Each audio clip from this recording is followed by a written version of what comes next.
Mens Thomas og Vlado er på jagt efter den formodede drabsmand, patruljerer Kim i Nordjylland. Han har fået øje på en ladvogn, hvor bagklappen ikke er slået op.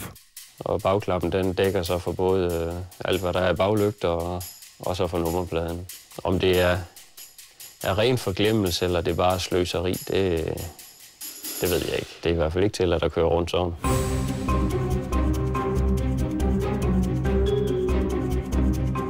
Hvis han foretager en opbremsning, det kan vi heller ikke se, når vi kører bagved.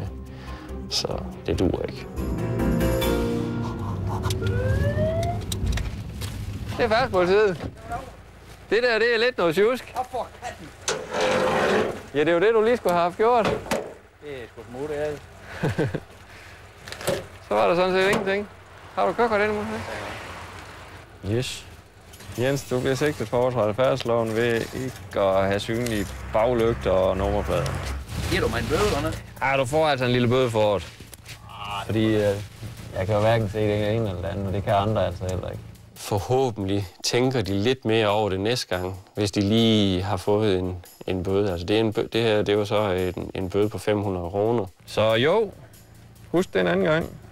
Mit middel, det er jo altså en bøde, som forhåbentlig virker. Det kan vi jo kun gisne om det gør. Men det er, hvad jeg kan gøre i hvert fald, og det gør jeg. Vil du have en vejledning med, hvad du... Hvor dumhed, der kæmper selv guder, men det... Nå. Skal jeg forstå det sådan, så du erkender det? Går du ikke af bænken med nu? Nej, tak. Kan I have en rigtig god dag? Tak. Hej.